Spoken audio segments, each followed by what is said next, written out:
ಮಹಾಭಾರತದಲ್ಲಿ ಅನೇಕ ಪಾತ್ರಗಳು ಬರುತ್ತದೆ.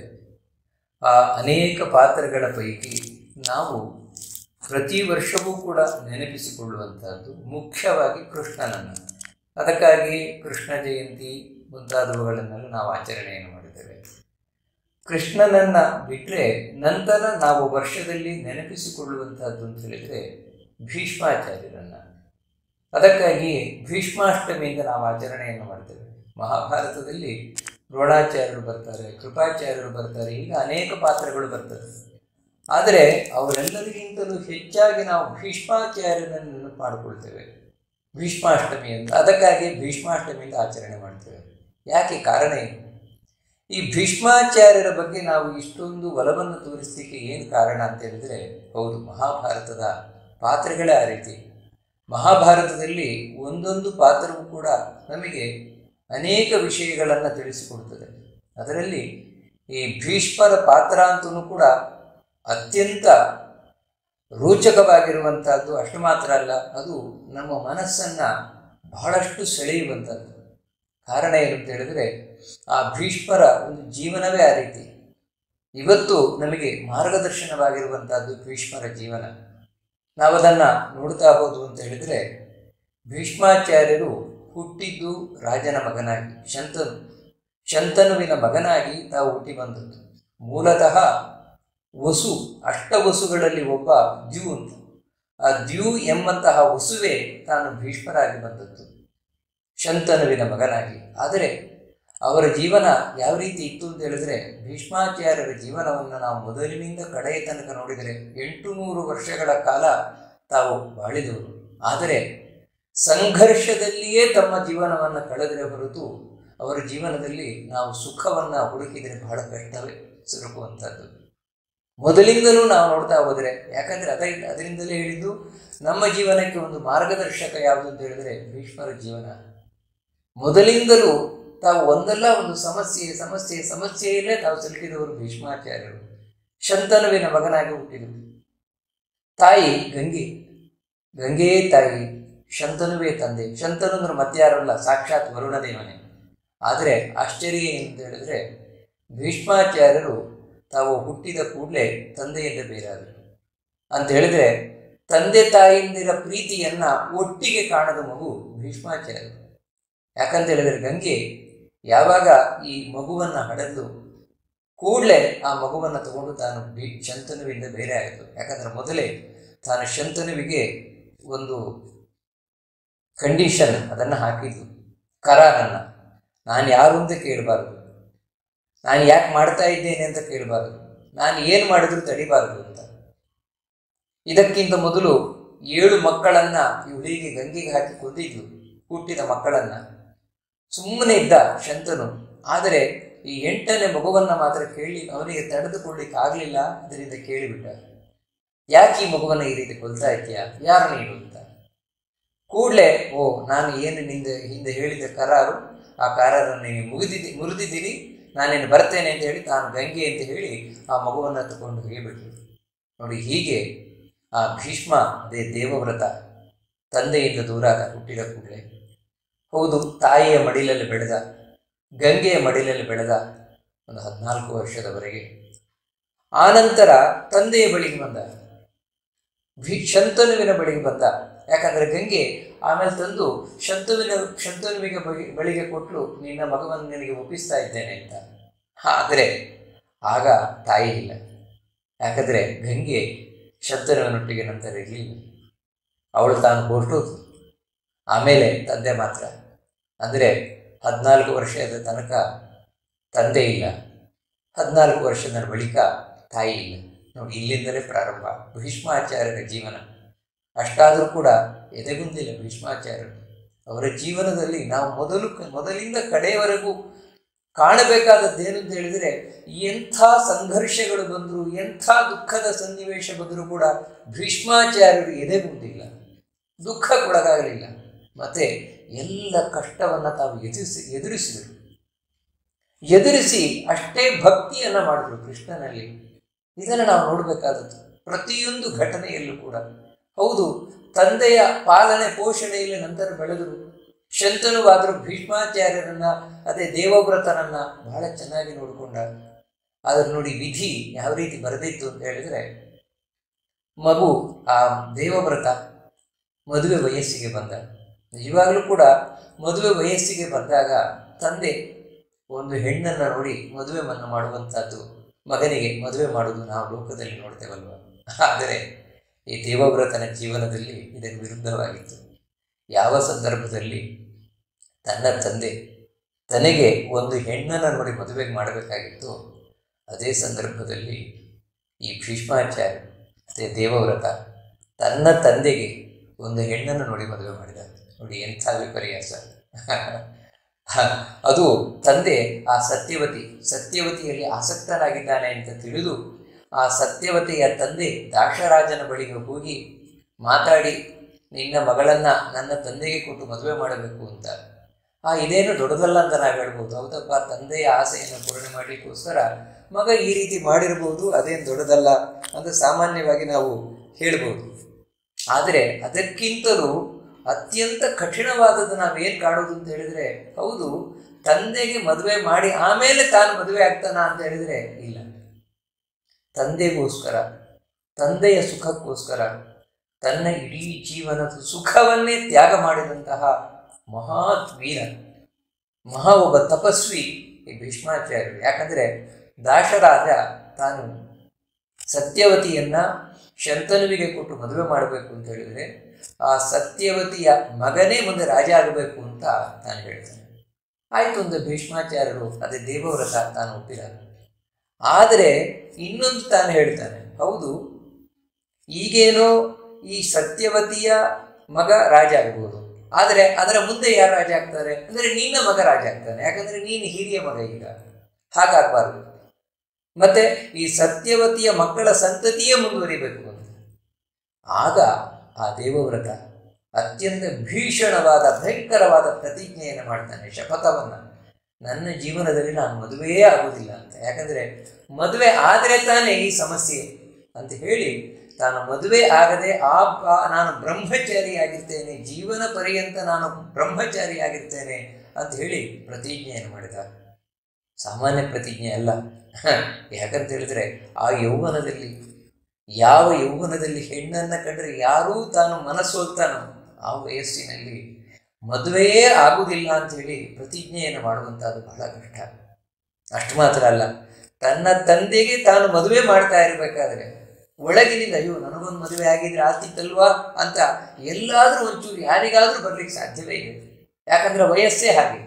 ಆದರೆ ಭೀಷ್ಮ ಅದನ್ನೆಲ್ಲ ಮೀರಿ ನಿಂತವನು. ಅದರಿಂದಾಗಿಯೇ ದೇವತೆಗಳು ಆಗ ಕೊಟ್ಟ ಬಿರುದೇ ಭೀಷ್ಮ ಅಂತ, ಭೀಷಣವಾದ ಪ್ರತಿಜ್ಞೆಯನ್ನು ಮಾಡಿದವರು ಅಂತ. ಅಷ್ಟು ಮಾತ್ರ ಅಲ್ಲ, ನಾನು ಸಿಂಹಾಸನಕ್ಕೆ ಯಾವತ್ತೂ ಬದ್ಧನಾಗಿರ್ತೇನೆ, ಯಾರು ರಾಜನಾಗಿರ್ತಾರೋ ಅವರನ್ನು ನಾನು ಯಾವತ್ತೂ ನೋಡಿಕೊಂಡಿರ್ತೇನೆ ಅಂತ ಈ ಪ್ರತಿಜ್ಞೆಯನ್ನು ಕೂಡ ಭೀಷ್ಮಾಚಾರ್ಯರು ಮಾಡಿದರು.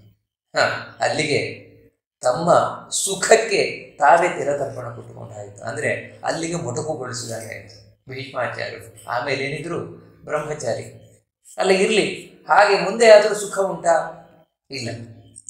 ಆ ಸತ್ಯವತಿಯ ಮಕ್ಕಳು, ಆ ಸತ್ಯವತಿಯ ಮಗ ವಿಚಿತ್ರ ವೀರ್ಯ, ಆ ವಿಚಿತ್ರ ವೀರ್ಯನಿಗೆ ಮದುವೆ ಮಾಡಬೇಕು ಅಂತ ಭೀಷ್ಮಾಚಾರ್ಯರು ಹೊರಟ್ರೆ. ಯಾಕಂದರೆ ತನಗಂತೂ ಮದುವೆ ಇಲ್ಲ. ಇನ್ನು ತನ್ನ ತಮ್ಮ ವಿಚಿತ್ರ ವೀರ್ಯ, ಅವನಿಗಾದರೂ ಮದುವೆ ಮಾಡಬೇಕು ಅಂತ ತಾನು ಹೋಗಿ ಕಾಶಿರಾಜನ 3 ಹೆಣ್ಣು ಮಕ್ಕಳನ್ನು ತಾನು ಸ್ವಯಂವರದಿಂದ ಬಲಾತ್ಕಾರದಿಂದ ಕರ್ಕೊಂಡು ಬಂದ. ಭೀಷ್ಮಾಚಾರ್ಯ ಅಂಬಿಕೆ ಅಂಬಾಲಿಕೆ ಅಂತ. ಒಬ್ರಿಗೆ ಒಳ್ಳೇದು ಮಾಡಬೇಕು ಅಂತ ಹೊರಟರು, ಹೇಗಾಗತ್ತೆ ಅನ್ನೋದಕ್ಕೆ ಇದೇ ಸಾಕ್ಷಿ ಭೀಷ್ಮರ ಜೀವನದಲ್ಲಿ. ಅಂಬಿಕೆ ಅಂಬಾಲಿಕೆ ಇಬ್ಬರು ಮದುವೆ ಆಗ್ಲಿಕ್ಕೆ ಹೊರಟರು. ತಾವು ಒಪ್ಪಿದ್ರು, ಆದರೆ ಅಂಬೆ ಮಾತ್ರ ಒಪ್ಪಲಿಲ್ಲ. ಅಂಬೆ ತಾನು ಒಪ್ಪಲಿಲ್ಲ. ಕಡೆಗೆ ಅವಳ ಜೀವನದಲ್ಲಿ, ಆ ಅಂಬೆಯ ಜೀವನದಲ್ಲಿ ಏನೇನೋ ಆಗಿ ಭೀಷ್ಮರನ್ನೇ ಮದುವೆ ಆಗಬೇಕು ಅಂತ ತಾನು ಹಠ ತೊಟ್ಟು ಕೂತಳು. ನೀನೇ ನನ್ನನ್ನು ಮದುವೆ ಆಗಬೇಕು ಅಂತ. ತಾನು ಮದುವೆ ಆಗುವುದಿಲ್ಲ ಅಂತ ಪ್ರತಿಜ್ಞೆ ಮಾಡಿದ್ದಾನೆ. ಆದರೆ ಈಗ ಮದುವೆ ಆಗಲೇಬೇಕು ಅನ್ನುವಂತಹ ಪ್ರಸಂಗ, ಇಲ್ಲದಿದ್ದರೆ ನನ್ನ ಜೀವನ ಹಾಳಾಗತ್ತೆ ಅಂತ ಒಪ್ಪಲಿಲ್ಲ. ಭೀಷ್ಮಾಚಾರ್ಯರು ಒಪ್ಪಲಿಲ್ಲ. ಕಡೆಗೆ ಪರಶುರಾಮ ಬಂದು ಹೇಳಿದ್ರು. ಪರಶುರಾಮದವ್ರಿಗೆ ದೇವರಿಗೆ ಹೇಳಿದ್ರು ಕೂಡ ಒಪ್ಪಲಿಲ್ಲ.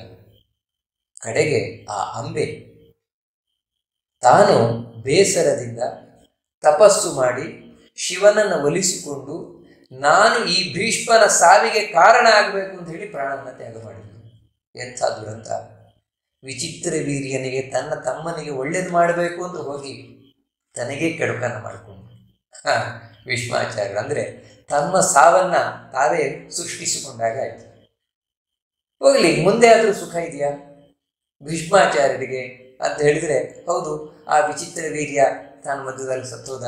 ಆಮೇಲೆ ವೇದವ್ಯಾಸರಿಂದಾಗಿ ಧೃತರಾಷ್ಟ್ರ, ಪಾಂಡುರಾಜ ಮುಂತಾದವರೆಲ್ಲ ಬಂದರು. ಅದರಲ್ಲಿ ಧೃತರಾಷ್ಟ್ರ, ಪಾಂಡುರಾಜ ತಾನು ಕೆಲವು ವರ್ಷಗಳ ಕಾಲ ರಾಜ್ಯಭಾರ ಮಾಡಿ ನಂತರ ವೈರಾಗ್ಯದಿಂದ ತಾನು ಆ ಪಾಂಡುಕೇಶ್ವರ ಬದರಿಯ ಬಳಿ ಅಲ್ಲಿ ಹೋಗಿ ತಾನು ತಪಸ್ಸು ಮಾಡಿ ಪ್ರಾಣವನ್ನು ತ್ಯಾಗ ಮಾಡಿದ. ಇಲ್ಲಿ ಧೃತರಾಷ್ಟ್ರ ಮುಂದೆ ರಾಜ್ಯಭಾರವನ್ನು ಮಾಡ್ತಾ ಇದ್ದಾನೆ. ಅವನ ಮಕ್ಕಳು ದುರ್ಯೋಧನಾದಿಗಳು ಅವರ ಸಂಪೂರ್ಣ ಹಿಡಿತದಲ್ಲಿದ್ದಾರೆ ಧೃತರಾಷ್ಟ್ರ. ಭೀಷ್ಮಾಚಾರ್ಯರಿಗಾದರೂ ಧರ್ಮದಿಂದ ರಾಜ್ಯಪಾಲನೆ ಮಾಡಬೇಕು, ಪಾಂಡವರಿಗೆ ತಾನು ಒಳ್ಳೆಯದನ್ನು ಮಾಡಬೇಕು. ಯಾಕಂದರೆ ಪಾಂಡವರು ಒಳ್ಳೆಯವರು ಅಂತ. ಆದರೆ ಧೃತರಾಷ್ಟ್ರ ಕೇಳುವುದಿಲ್ಲ. ಅವನು ದುರ್ಯೋಧನಾದಿಗಳ ಕೈಗೊಂಬೆ ಆಗಿದ್ದಾನೆ. ತುಂಬ ದುಃಖ ಪಡ್ತಾರೆ ಭೀಷ್ಮಾಚಾರ್ಯರು. ಯಾಕಂದರೆ ತಾನೇ ಬೆಳೆಸಿದವನು. ಈ ಧೃತರಾಷ್ಟ್ರ ತಾನೇ ಸಾಕಿ ದೊಡ್ಡದು ಮಾಡಿದಂತಹ ತಮ್ಮ, ಆದರೆ ತನ್ನ ಮಾತನ್ನು ಕೇಳಿಲ್ಲ. ಮತ್ತೆ ದುರ್ಯೋಧನಾದಿಗಳ ಮಾತನ್ನು, ಮಕ್ಕಳ ಮಾತನ್ನು ಕೇಳ್ತಾನೆ. ಆಗ ತುಂಬ ಸಂಕಟವನ್ನು ಪಡ್ತಾರೆ ಭೀಷ್ಮಾಚಾರ್ಯರು. ಆದರೂ ಏನೂ ಮಾಡಲಿಕ್ಕಾಗುವುದಿಲ್ಲ.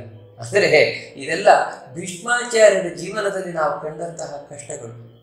ಹೋಗಲಿ, ಅದೆಲ್ಲದಕ್ಕಿಂತಲೂ ಬಹಳ ಮುಖ್ಯವಾಗಿ ನಾವು ಕಾಣುವಂಥದ್ದು ಏನು ಅಂತ ಹೇಳಿದ್ರೆ, ಮುಂದೆ ಧರ್ಮರಾಜಾದಿಗಳನ್ನು ಜೂಜಿಗೆ ಕರೀತಾರೆ ಧೃತರಾಷ್ಟ್ರ. ಈ ದುರ್ಯೋಧನಾದಿಗಳ ಮಾತನ್ನು ಕೇಳಿಕೊಂಡು ಈ ಭೀಷ್ಮಾಚಾರ್ಯರು ಸಾರ ಸಗಟಾಗಿ ಬೇಡವೇ ಬೇಡ ಅಂತ ಹೇಳ್ತಾರೆ.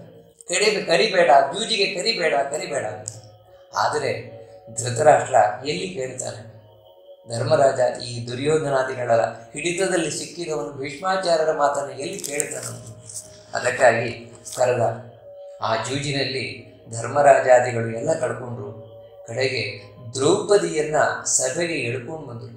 ಒಂದು ವಸ್ತ್ರದಲ್ಲಿದ್ದಂತಹ ರಜಸ್ವಲೆಯಾದಂತಹ ಆ ದ್ರೌಪದಿಯನ್ನು ಎಳ್ಕೊಂಡು ಬಂದರು ಸಭೆಗೆ. ಆಗ ಆ ಸಂದರ್ಭದಲ್ಲಿ ಇಡೀ ಸಭೆ ನೋಡ್ತಾ ಇದೆ, ಭೀಷ್ಮಾಚಾರ್ಯರು ನೋಡ್ತಾ ಇದ್ದಾರೆ. ಅವ್ರಿಗೆ ಯಾವ ರೀತಿ ಇರಲಿಕ್ಕಿಲ್ಲ. ಅಂದರೆ ಒಂದು ಕಡೆಯಿಂದ ಒಳಗಿನಿಂದ ಕಷ್ಟ ಆಗ್ತಾ ಇದೆ. ಯಾಕಂತ ಹೇಳಿದ್ರೆ ತನ್ನ ಸೊಸೆಗೆ ಇಂಥ ಒಂದು ಪರಿಸ್ಥಿತಿ ಇಲ್ಲಿ ನಡೀತಾ ಇದೆ ಅಂತ ಹೇಳಿದ್ರೆ, ಅವಮಾನ ಆಗ್ತಾ ಇದೆ ಅಂತ ಹೇಳಿದ್ರೆ, ಇದಕ್ಕಿಂತ ಕಷ್ಟಕರವಾದ ಸಂಗತಿ ಇನ್ನೊಂದೇನಿದೆ? ಅದಕ್ಕಿಂತಲೂ ಹೆಚ್ಚು ಏನು ಅವರಿಗೆ ಚುಚ್ಚಿದ್ದು ಅಂತ ಹೇಳಿದ್ರೆ, ಆ ದ್ರೌಪದಿ ಸಭೆಗೆ ಎಳೆದುಕೊಂಡು ಬಂದಾಗ ದುಶ್ಯಾಸನ ಮೊದಲು ಪ್ರಶ್ನೆ ಮಾಡಿದೆ ಭೀಷ್ಮರನ್ನು. ನೀವಿದನ್ನು ಯಾಕೆ ಒಪ್ಕೊಂಡ್ರಿ? ಇಂಥ ಜೂಜನ್ನು ಯಾಕೆ ಒಪ್ಕೊಂಡ್ರಿ? ಅಧರ್ಮದ ಜೂಜನ್ನ. ಧರ್ಮರಾಜನೇ ಸೋತ ಮೇಲಿನ ನನ್ನನ್ನು ಪಡಗಿಡ್ಲಿಕ್ಕೆ ಏನಿದೆ? ಈ ರೀತಿ ಧರ್ಮದ ಪ್ರಶ್ನೆಗಳನ್ನು ದ್ರೌಪದಿ ಭೀಷ್ಮಾಚಾರ್ಯರ ಮುಂದೆ ಕೇಳಿದಾಗ ಭೀಷ್ಮರ ಬಳಿ ಉತ್ತರ ಇಲ್ಲ. ತಲೆ ತಗ್ಗಿಸಿ ಕೂತರು. ಅಂದರೆ ಅವರ ಮನಸ್ಸಿನಲ್ಲಿ ಅವ್ರಿಗೆ ಯಾವ ರೀತಿ ಇರ್ಲಿಕ್ಕಿಲ್ಲ ಅಂತ. ಅಂದರೆ ಒಂದು ಕಡೆಯಿಂದ ಹೌದು ಇದು ಅಧರ್ಮ ದ್ರೌಪದಿಗೆ ಈ ರೀತಿ ಆಗಬಾರ್ದು, ಹೌದು ತಪ್ಪಾಗ್ತಾ ಇದೆ ಅಂತ. ಆದರೆ ಆಶ್ಚರ್ಯ ಏನಂತ ಹೇಳಿದ್ರೆ, ಏನೂ ಮಾತಾಡ್ಲಿಕ್ಕಾಗ್ತಾ ಇಲ್ಲ. ಬಾಯಿ ಕಟ್ಟೋಗಿದೆ ಅವರಿಗೆ.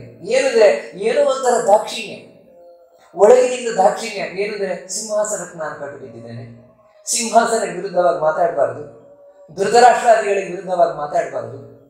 ಈ ರೀತಿ ಏನೋ ಒಂಥರ ಸಂಕೋಚ. ಈ ಸಂಕೋಚ ಒಳ್ಳೆಯದಂತೂ ಅಲ್ಲ. ಆದರೆ ಆ ಸಂದರ್ಭದಲ್ಲಿ, ಯಾಕಂದ್ರೆ ಇದು ಭೀಷ್ಮಾಚಾರ್ಯರ ಜೀವನದಲ್ಲಿ ನಡೆದ ಅತ್ಯಂತ ಕೆಟ್ಟ ಘಟನೆ. ಇದೇ ಭೀಷ್ಮಾಚಾರ್ಯರಿಗೆ ಮುಂದೆ ತುಂಬಾ ವೇದನೆಯನ್ನು ಉಂಟು ಮಾಡಿದಂತಹ ಘಟನೆ ಇದೆ.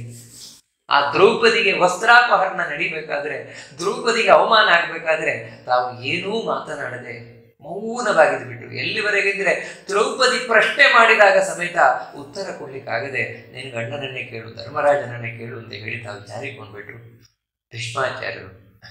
ಇದು ಅವ್ರದ್ದು ಜೀವನದ ಇನ್ನೊಂದು ದುರಂತ ಅಲ್ಲ. ಹೋಗಲಿ, ನಂತರ ಧರ್ಮರಾಜಾದಿಗಳು ವನವಾಸ, ಅಜ್ಞಾತವಾಸ ಎಲ್ಲವನ್ನ ಮುಗಿಸಿ ಬಂದರು. ಅವರಿಗೆ ನ್ಯಾಯವಾಗಿ ಹಿಂದಿನ ಒಪ್ಪಂದದಂತೆ ರಾಜ್ಯ ಕೊಡಬೇಕು. ಆದರೆ ರಾಜ್ಯ ಕೊಡಲಿಕ್ಕೆ ತಕರಾರು ಮಾಡಿದರು ದುರ್ಯೋಧನಾದಿಗಳು. ಆಗ ಪಾಂಡವರ ಪಕ್ಷಕ್ಕೆ ನಿಂತವರು ಇದೇ ಭೀಷ್ಮಾಚಾರ್ಯರು. ಯಾಕಂದರೆ ಅವರು ಯಾವತ್ತೂ ಧರ್ಮದ ಪಕ್ಷಪಾತಿಗಳು. ಅವರಿದ್ದದ್ದು ಕೌರವರ ಕಡೆಗೆ ಇರಬಹುದು, ಆದರೆ ಅವರು ಯಾವತ್ತೂ ಧರ್ಮವನ್ನು ಬಿಟ್ಟು ಹೋದವರಲ್ಲ, ಧರ್ಮವನ್ನು ಸಮರ್ಥನೆ ಮಾಡಿದವರು. ಅದರಿಂದಾಗಿ ಪಾಂಡವರಿಗೆ ಕೊಡಬೇಕಾದ ರಾಜ್ಯವನ್ನು ನ್ಯಾಯವಾಗಿ ಕೊಡಲೇಬೇಕು ಅಂತ ಹೇಳಿ ತಾವು ಸಮರ್ಥನೆಯನ್ನು ಮಾಡಿದರು. ಆಗ ದುರ್ಯೋಧನಾದಿಗಳು ತಗಾದೆ ತೆಗೆದ್ರು. ಇಲ್ಲ, ಅವರು ಅಜ್ಞಾತವಾಸವನ್ನು ಪೂರ್ತಿ ಮುಗಿಸಿಲ್ಲ, ವನವಾಸ ಮುಗಿಸಿಲ್ಲ, ಅಜ್ಞಾತವಾಸವನ್ನು ಇನ್ನೂ ದಿನ ಬಾಕಿ ಇದೆ ಅಂತ. ಆಗ ಭೀಷ್ಮಾಚಾರ್ಯರು ಇಲ್ಲ, ಸರಿಯಾಗಿ ಮುಗಿಸಿದ್ದಾರೆ ಅಂತ ಹೇಳಿ ಸಮರ್ಥನೆಯನ್ನು ಮಾಡಿದರು. ಪಾಂಡವರ ಪರವಾಗಿ ಸಮರ್ಥನೆಯನ್ನು ಮಾಡಿದರು ಅಂತ ಹೇಳಿದರೆ, ಅಂಥ ಸಂದರ್ಭಗಳಲ್ಲೆಲ್ಲ ಯಾವತ್ತೂ ಧರ್ಮವನ್ನು ಬಿಟ್ಟು ಹೋದವರಲ್ಲ ಅವರು.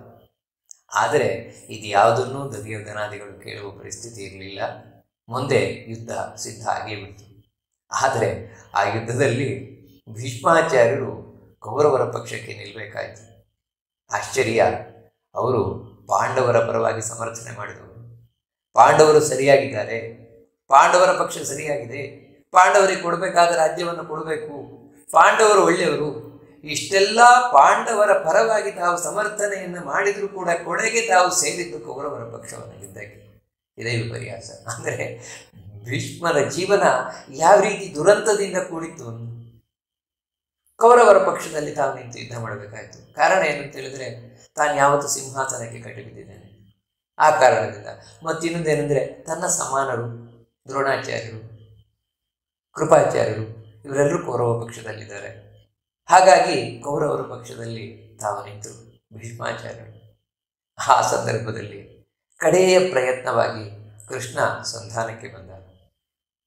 ಕೃಷ್ಣ ಸಂಧಾನಕ್ಕೆ ಬಂದಾಗ ಭೀಷ್ಮಾಚಾರ್ಯರು ತಾವು ಕೂಡ ಕರೆದು, ಕೃಷ್ಣ ನನ್ನ ಮನೆಗೆ ಬಾ, ಆತಿಥ್ಯವನ್ನು ಸ್ವೀಕಾರ ಮಾಡುವಂತ. ಕೃಷ್ಣ ಹೋಗಲಿಲ್ಲ. ಯಾಕಂದರೆ ದ್ರೌಪದಿಗೆ ಅವಮಾನ ಆಗಬೇಕಾದ್ರೆ ನೀವು ಮೌನವಾಗಿದ್ದೀರಿ ಅಂತ. ಅವರ ಜೀವನದಲ್ಲಿ ಇದು ತುಂಬ ಚುಚ್ಚಿದ ಘಟನೆ ಅವರಿಗೆ. ಅಯ್ಯೋ, ಕೃಷ್ಣ ಬರಲಿಲ್ವಲ್ಲ ನನ್ನ ಮನೆಗೆ ಅಂತ. ಯಾಕಂತ ಹೇಳಿದ್ರೆ, ಕೃಷ್ಣನ ಅತ್ಯಂತ ಭಕ್ತರವರು ಭೀಷ್ಮಾಚಾರ್ಯರು. ಅಂದರೆ ಜೀವನದಲ್ಲಿ ಇಷ್ಟೆಲ್ಲ ತಾವು ನೋವನ್ನು ಅನುಭವಿಸಿದರೂ ಕೂಡ ಎಲ್ಲಿಯೂ ಅವರು ಸುಖವನ್ನು ಕಂಡದ್ದು ನಮಗೆ ಕಾಣುವುದೇ ಇಲ್ಲ. ನಾವೇನು ಜೀವನದಲ್ಲಿ ಸುಖ ಅಂತ ಹೇಳ್ತೇವೆ, ಒಂದು ಹೆಂಡತಿ ಮಕ್ಕಳಿಂದ ಸುಖವಾ, ಹೆಂಡತಿ ಮಕ್ಕಳಿಲ್ಲ. ಇಲ್ಲ ಸಂಪತ್ತಿನಿಂದ ಸುಖವಾ, ಸ್ವಂತ ಸಂಪತ್ತು ಅಂತಿಲ್ಲ. ರಾಜನ ಕೆಳಗೆ ಇರುವಂಥವ್ರು ಇನ್ಯಾವುದೇ ರೀತಿಯ ಸುಖ ಅಂತ ಹೇಳ್ತೀರಾ, ಅವರಿಗೆ ಇಲ್ಲ. ತಂದೆಯಿಂದಲ ತಾಯಿಯಿಂದಲ ಎಲ್ಲ ಬೇರೆ ಬೇರೆ. ತಂದೆ ಇದ್ರೆ ತಾಯಿ ಇಲ್ಲ, ತಾಯಿ ಇದ್ರೆ ತಂದೆ ಇಲ್ಲ. ಇನ್ನು ತಮ್ಮ ಹೇಳಿದ ಕೇಳುವುದಿಲ್ಲ ಧೃತರಾಷ್ಟ್ರ. ಈ ರೀತಿ ಎಲ್ಲ ಸಂದರ್ಭದಲ್ಲೂ ಒಂದು ರೀತಿ ಗೊಂದಲದಲ್ಲೇ ಭೀಷ್ಮಾಚಾರ್ಯರಿದ್ದರು. ಆದರೆ ಗೊಂದಲ ಪಟ್ಟವರಲ್ಲ. ಇಷ್ಟೆಲ್ಲ ಗೊಂದಲದಲ್ಲಿ ಸಿಕ್ಕುವ ಪರಿಸ್ಥಿತಿ ಬಂದರೂ ಕೂಡ ಗೊಂದಲ ಪಡಲಿಲ್ಲ. ಕಾರಣ ಏನಂದರೆ, ಧರ್ಮದ ಬಗ್ಗೆ ಅಷ್ಟು ಚೆನ್ನಾಗಿ ತಿಳ್ಕೊಂಡಿದ್ರು, ಕೃಷ್ಣನಲ್ಲಿ ಅತ್ಯಂತ ಭಕ್ತಿ ಮಾಡಿದರು. ಕಡೆಗೆ ಯುದ್ಧ ಪ್ರಾರಂಭ ಆಗೇ ಬಿಡಿತು. ಯುದ್ಧದಲ್ಲಿ ಭೀಷ್ಮಾಚಾರ್ಯರನ್ನೇ ಸೇನಾಪತಿಗಳನ್ನಾಗಿ ಮಾಡಿದರು. ಈ ಯಾರು ಪಾಂಡವರ ಪಕ್ಷಪಾತಿಗಳು ನಿಜವಾಗಲೂ ಅವರನ್ನೇ ಕೌರವರ ಸೇನಾಪತಿಯನ್ನಾಗಿ ಮಾಡಲ್ಪಡಿತು. ನೋಡಿ ಎಂಥ ಆಶ್ಚರ್ಯ. ಅವರ ಮನಸ್ಸಿನಲ್ಲಿರುವುದೇ ಬೇರೆ, ಆದರೆ ಹೊರಗಿನಿಂದ ಮಾಡಬೇಕಾಗಿರುವುದೇ ಬೇರೆ. ಒಳಗೆ ಇರುವುದೇನೆಂದರೆ ಪಾಂಡವರು ಗೆಲ್ಲಬೇಕು ಅಂತ, ಆದರೆ ಹೊರಗೆ ಮಾಡಬೇಕಾಗಿರುವುದೇನು, ಕೌರವರ ಪರವಾಗಿ ಯುದ್ಧ. ಪಾಂಡವರ ವಿರುದ್ಧವಾಗಿ ಯಾರು ಗೆಲ್ಲಬೇಕು ಅಂತ ತಾನು ಬಯಸ್ತಾ ಇದ್ದಾನೋ ಎದುರಿನಿಂದ ಅವರನ್ನು ಸೋಲಿಸಲಿಕ್ಕೆ ಯುದ್ಧ ಮಾಡಬೇಕು. ಅಂದರೆ ಇಂಥ ವಿಪರ್ಯಾಸ, ಒಳಗೊಂದು ಹೊರಗೊಂದು. ಹಾಗಂತ ತಾನಿಲ್ಲಿ ಪ್ರಾಮಾಣಿಕತೆಯನ್ನು ಬಿಡ್ಲಿಕ್ಕಾಗಲ್ಲ, ಮೋಸ ಮಾಡಲಿಕ್ಕಾಗಲ್ಲ. ಅಂದರೆ ಭೀಷ್ಮಾಚಾರ್ಯರು ಇಂಥ ಪರಿಸ್ಥಿತಿಯಲ್ಲೂ ಕೂಡ ತಮ್ಮ ಪ್ರಾಮಾಣಿಕತೆಯನ್ನು ಬಿಡಲಿಲ್ಲ. ಭೀಷ್ಮಾಚಾರ್ಯರು ತಮ್ಮ ಪ್ರಾಮಾಣಿಕತೆಯನ್ನು ತೋರಿಸಿದರು. ಸೇನಾಪತಿಯಾಗಿ ಹೋರಾಟವನ್ನು ಮಾಡಿದರು. ಮೊದಲೇ ದುರ್ಯೋಧನನಿಗೆ ಹೇಳಿದರು, ನೋಡು ನಾನು ದಿನಕ್ಕೆ 10,000 ಕಮ್ಮಿ ಇಲ್ಲದಂತೆ ಸೈನ್ಯವನ್ನು ಕೊಂದು ಹಾಕ್ತೇನೆ ಅಂತ. ಹಾಗೆ 10,000 ಕಡಿಮೆ ಇಲ್ಲದಂತೆ ಸೈನ್ಯವನ್ನು ಕೊಂದು ಹಾಕಿದರು ಭೀಷ್ಮಾಚಾರ್ಯರು ಪ್ರತಿದಿನವೂ ಕೂಡ. ಆದರೆ ಆಶ್ಚರ್ಯ ಏನು ಅಂತ ಹೇಳಿದ್ರೆ, ನಾವು ದುಷ್ಟರಿಗೆ ಎಷ್ಟು ಮಾಡಿದರೂ ಅಷ್ಟೇ. ಇವರು ಪ್ರತಿದಿನವೂ ಸಾಮಾನ್ಯ 800 ವರ್ಷ ಹತ್ತಿರ ಬರ್ತಾ ಇದೆ ಅಂಥ ಮುದುಕ ವೀರಾವೇಶದಿಂದ ಹೋರಾಟವನ್ನು ಮಾಡಿ 10,000 ಮಂದಿಯನ್ನು ಕೊಂದು ಮೈಯೆಲ್ಲ ಗಾಯವನ್ನು ಮಾಡಿಕೊಂಡು ಸಂಜೆ ಶಿಬಿರವನ್ನು ಬಂದು ಸೇರಿದರೆ, ರಾತ್ರಿ ದುರ್ಯೋಧನಾದಿಗಳದ್ದು, ವಿಶೇಷವಾಗಿ ದುರ್ಯೋಧನನದ್ದು ಚುಚ್ಚು ಮಾತುಗಳು.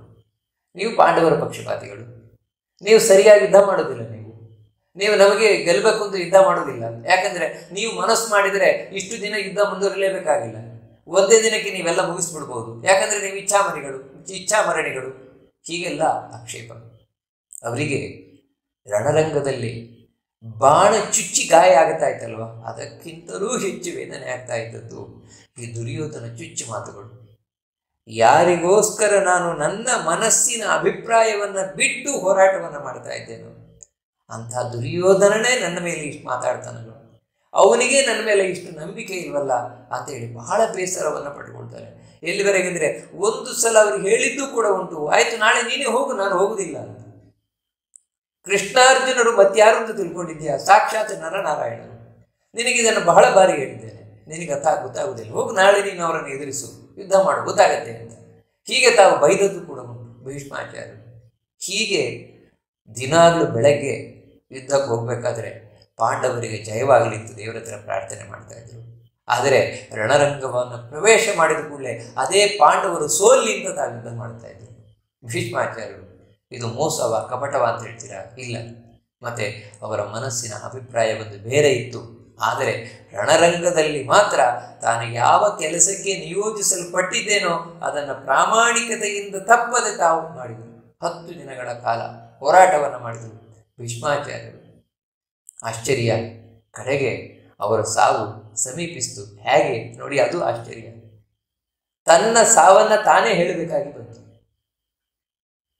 10 ದಿನ ಯುದ್ಧ ಮಾಡಿದರೂ ಕೂಡ ಏನೂ ಆಗ್ತಾ ಇಲ್ಲ. ಧರ್ಮರಾಜ ಚಿಂತಾಕ್ರಾಂತನಾಗಿ ಕೃಷ್ಣನ ಹತ್ರ ಕೇಳ್ತಾನೆ, ಕೃಷ್ಣ, ಭೀಷ್ಮಾಚಾರ್ಯರು ಬೀಳದೆ ನಮಗೆ ಜಯ ಸಿಗಲಿಕ್ಕೆ ಸಾಧ್ಯ ಇಲ್ಲ. ಭೀಷ್ಮಾಚಾರ್ಯರಾದರೂ ಕೆಳಗೆ ಉರುಳುವುದಿಲ್ಲ. ಯಾಕಂತ ಹೇಳಿದ್ರೆ ಅವರು ಇಚ್ಛಾಮರಣಿಗಳು. ಅವರನ್ನು ಹೇಗೆ ನಾವು ಸೋಲಿಸುವುದು, ಹೇಗೆ ಅವರನ್ನು ಬೀಳಿಸುವುದು ಅಂತ ಕೃಷ್ಣ ಹೇಳ್ತಾನೆ, ಹೋಗಿ ಕೇಳು ಅವರನ್ನೇ, ಭೀಷ್ಮಾಚಾರ್ಯರನ್ನೇ ಅಂತ. ಆಶ್ಚರ್ಯ. ಧರ್ಮರಾಜ ರಾತ್ರಿ ಶಿಬಿರಕ್ಕೆ ಬಂದು ಭೀಷ್ಮಾಚಾರ್ಯರ ಹತ್ರ ಕೇಳ್ತಾನೆ, ಅಜ್ಜ, ನಿಮ್ಮನ್ನು ಕೆಳಗೆ ಉರುಳಿಸುವುದು ಹೇಗೆ, ನಿಮ್ಮನ್ನು ಸಾಯಿಸುವುದು ಹೇಗೆ ಅಂತ. ನೋಡಿ ಆಶ್ಚರ್ಯ.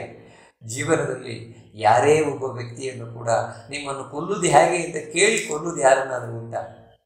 ಆ ರೀತಿ ಕೇಳಿದ್ರು ಯಾರಾದರೂ ನನ್ನನ್ನು ಹೀಗೆ ಕೊಲ್ಲಿಕ್ಕಾಗತ್ತೆ ಅಂತ ಹೇಳಿದ್ರು ಉಂಟ? ಇದ್ರೆ ಅದು ಭೀಷ್ಮಾಚಾರ್ಯರು ಮಾತ್ರ. ಅಂದರೆ ಎಂಥ ಮನಸ್ಸು ಅಂತ ಹೇಳಿದ್ರೆ, ತನ್ನನ್ನು ಕೇಳಿಕೊಂಡು ಬಂದಿದ್ದಾನೆ ಮೊಮ್ಮಗ ಧರ್ಮರಾಜ.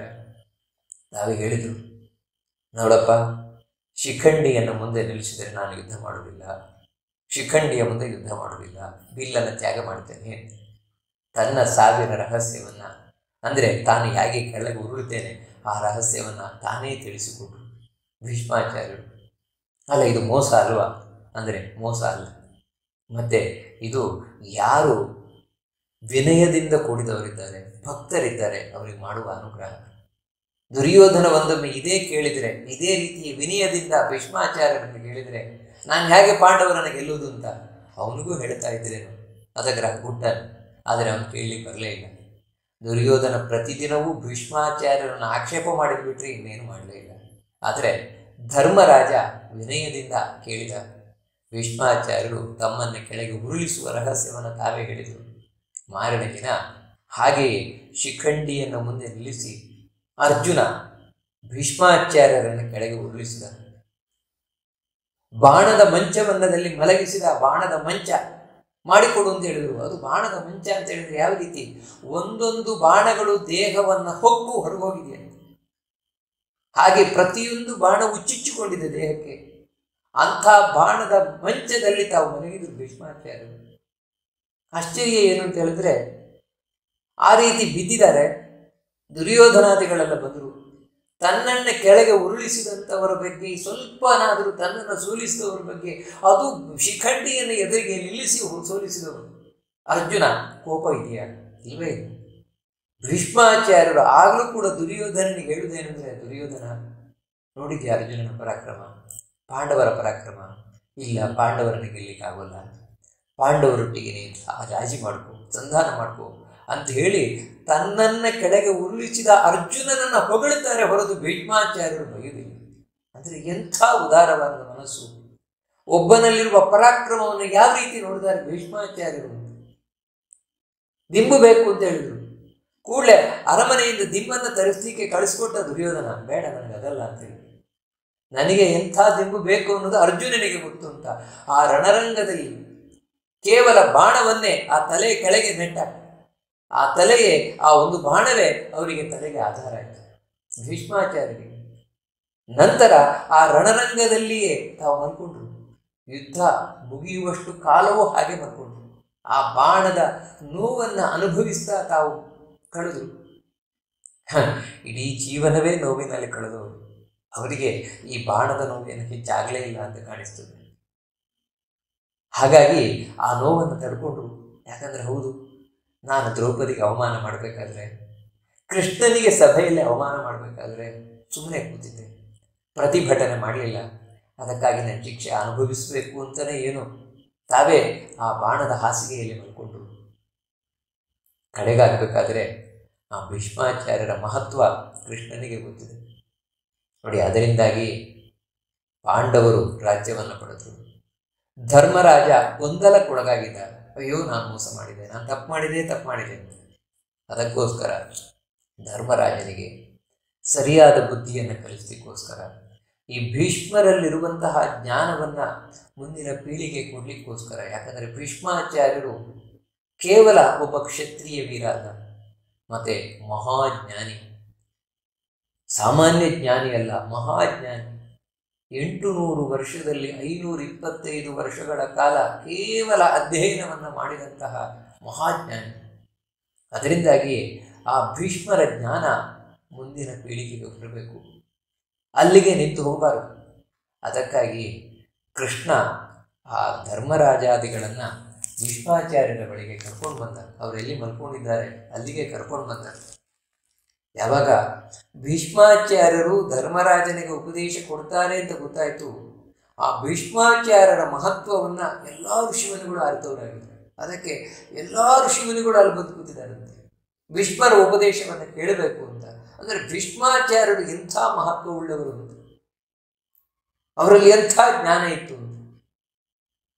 ಕೃಷ್ಣ ಬಂದು ಹೇಳ್ತಾನೆ ಧರ್ಮರಾಜನಿಗೆ ಉಪದೇಶವನ್ನು ಮಾಡಿದ ಭೀಷ್ಮಾಚಾರ್ಯರಿಗಾದರೂ ರಕ್ತ ಎಲ್ಲ ಹೊರಟೋಗಿದೆ, ಕಣ್ಣು ತೆಗಿಲಿಕ್ಕಾಗಲ್ಲ, ಮಾತು ಹೊರಗೆ ಬರೋಲ್ಲ, ನಾಲಿಗೆ ಅಲುಗಾಡಿಸ್ಲಿಕ್ಕಾಗಲ್ಲ, ಯಾಕಂದರೆ ಏನು ಶಕ್ತಿ ಇಲ್ಲ. ಆ ರೀತಿಯಾಗಿ ಕೃಷ್ಣನಿಗೆ ಅದನ್ನು ತುದುಲ್ಕೊಂಡು ಹೇಳ್ತಾರೆ, ಕೃಷ್ಣ ನನಗೆ ಮಾತಾಡಲಿಕ್ಕೆ ಆಗ್ತಾ ಇಲ್ಲ, ನೀನು ಉಪದೇಶವನ್ನು ಹ್ಯಾಕ್ ಮಾಡೋಣ ಅಂತ. ಆಗ ಕೃಷ್ಣ ಪರಮಾನುಗ್ರಹವನ್ನು ಮಾಡಿದ.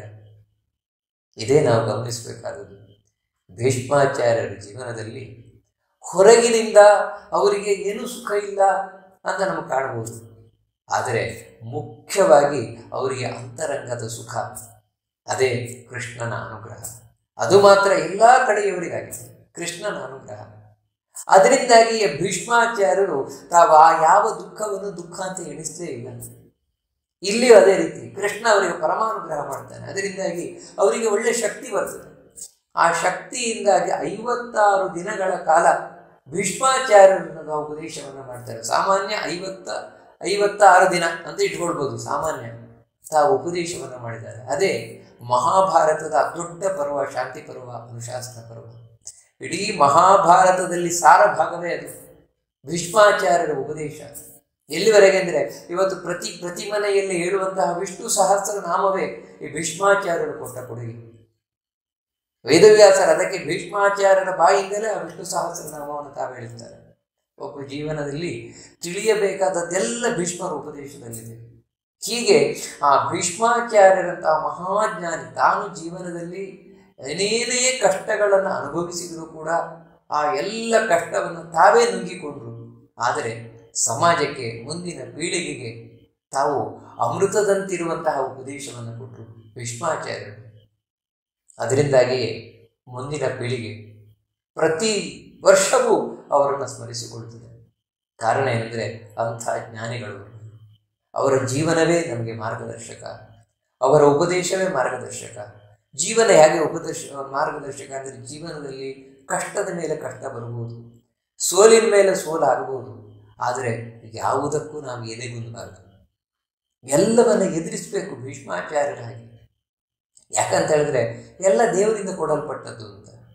ಆದರೆ ಯಾವತ್ತೂ ದೇವರಲ್ಲಿ ಭಕ್ತಿ ಮಾಡುವುದನ್ನು ಬಿಡಬಾರದು, ದೇವರಲ್ಲಿ ನಂಬಿಕೆಯನ್ನು ಕಳ್ಕೊಳ್ಬಾರದು. ಭೀಷ್ಮಾಚಾರ್ಯರು ಜೀವನದಲ್ಲಿ ಯಾವತ್ತೂ ದೇವರಲ್ಲಿ ನಂಬಿಕೆಯನ್ನು ಕಳ್ಕೊಳ್ಳಿಲ್ಲ, ಮತ್ತು ದೇವರಿಗೆ ವಿರೋಧವನ್ನು ಮಾಡಲಿಲ್ಲ. ಈ ಕಾರಣದಿಂದಲೇ ಕಡೆ ಕಾಲದಲ್ಲಿ ಅವರಿಗೆ ಕೃಷ್ಣ ಎದುರಿಗೆ ಬಂದು ನಿಂತ, ದರ್ಶನವನ್ನು ಕೊಟ್ಟ ಭೀಷ್ಮಾಚಾರ್ಯರಿಗೆ. ಅವರ ಬಾಯಿಯಿಂದ ಉಪದೇಶವನ್ನು ಕೊಡಿಸಿದ, ತಾನೇ ನಿಂತು ಉಪದೇಶವನ್ನು ಕೊಡಿಸಿದ, ತಾನೇ ನಿಂತು ಕೊಟ್ಟ, ಅವರ ನಾಲಿಗೆಯಲ್ಲಿ ನಿಂತು, ಯಾಕಂದರೆ ಅವರಿಗೆ ಅನುಗ್ರಹವನ್ನು ಮಾಡಬೇಕು ಅಂತ ಭೀಷ್ಮಾಚಾರ್ಯರಿಗೆ. ಅಂತಹ ಭೀಷ್ಮಾಚಾರ್ಯರ ಕಡೆಗೆ ಅಂತ್ಯವೂ ಕೂಡ ಅಷ್ಟೇ ಅದ್ಭುತ. ಅದೇ ಭೀಷ್ಮಾಷ್ಟಮಿ, ಮಾಘ ಶುಕ್ಲ ಅಷ್ಟಮಿಯ ದಿನ.